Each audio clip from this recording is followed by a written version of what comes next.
Does White House have any concerns about this a similar protest happening here in the nation's capital? I think what I would just reiterate here is that we know that requirements work.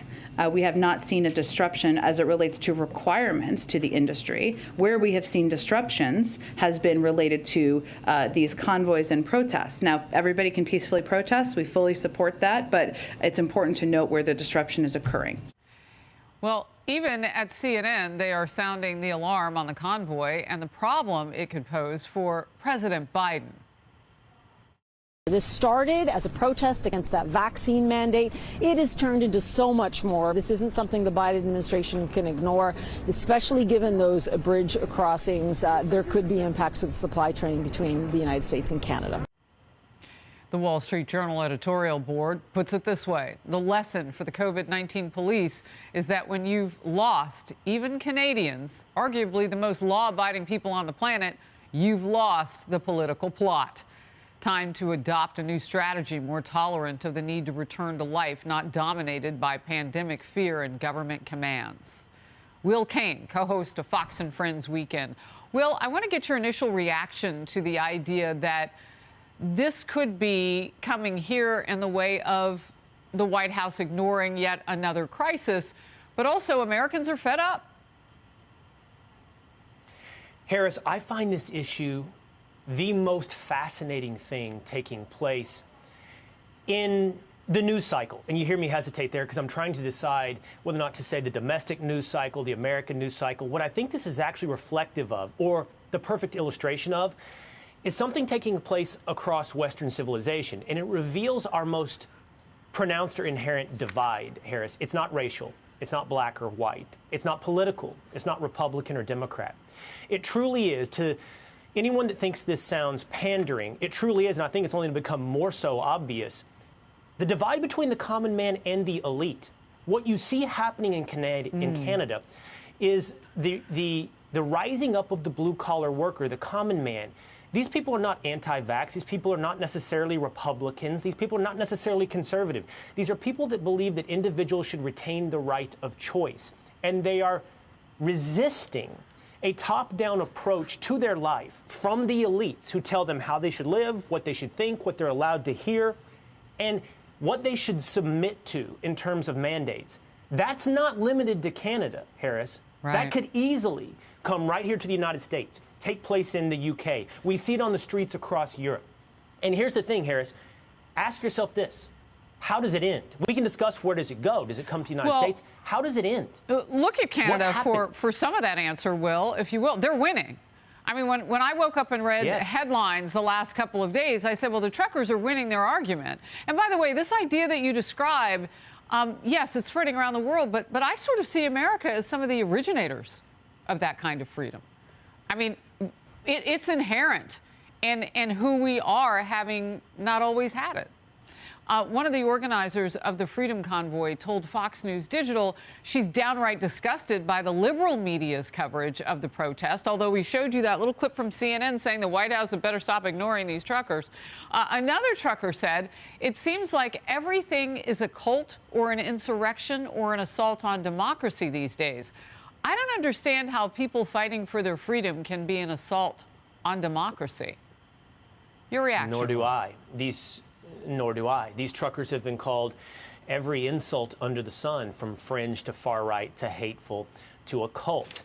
And Harris, I think you're right that the United States is sort of the original freedom-loving population. But we are not leading the way right now when it comes to resisting top-down elite mandates. Right now, we're being led by Canadian truckers. And so let's play this out. How does it end? Think about this. Think about the power the common man has. Think about the power these truckers have. What will Justin Trudeau do eventually? Will he send in the military? There's not enough police. There's not enough Ottawa police nor tow truck companies. And by the way, it sounds like the tow truck companies are resisting hauling away these trucks. Yeah. Right. You better have a big tow truck. So what is he going to do? Send in the military to break up this protest? And even at that, even if he did that, Harris, then how does he pick up the slack in the supply chain? Will the military then deliver the goods and services across Canada that these truckers are supposed to be doing on a daily basis? This is the power. You know, when you bring it back to the United States of America, We do not know the power that we hold over the people that would like to lord their power over us.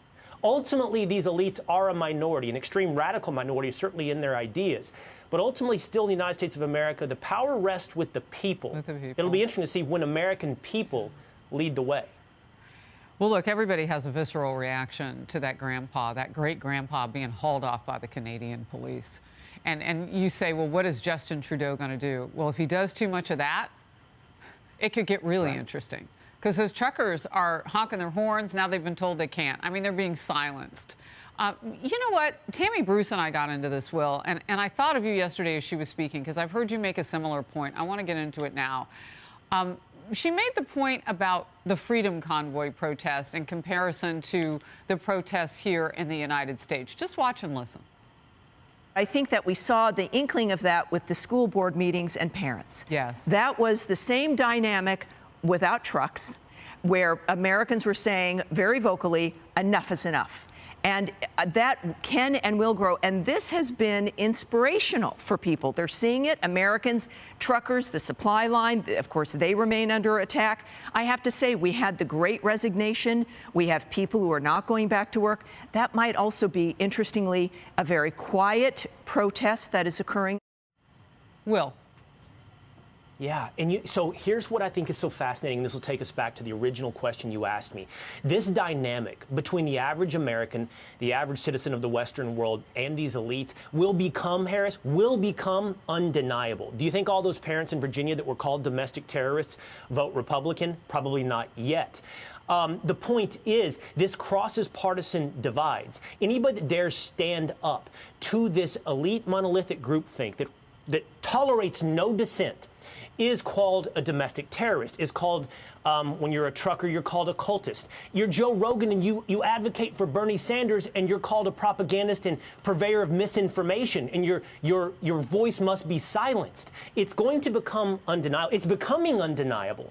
And I think that, I think we've never seen, at least in my lifetime, this type of flex from those who think they have power against those that actually have power. This type of flex. What Tammy Bruce said about the Great Resignation, there's 38 million people who quit their jobs by October of last year. She said that's the equivalency to a silent protest that could build. Great to have your comments on that. Let's get to this. Big backlash as the Biden administration may be looking to place hundreds of migrants under part-time house arrest. Well, I call them illegal immigrants because they're here illegally. And now, of course, if they're putting them under house arrest, they're making that point. They say it's much cheaper than holding them at detention facilities, as illegals are flooding across the border in record numbers.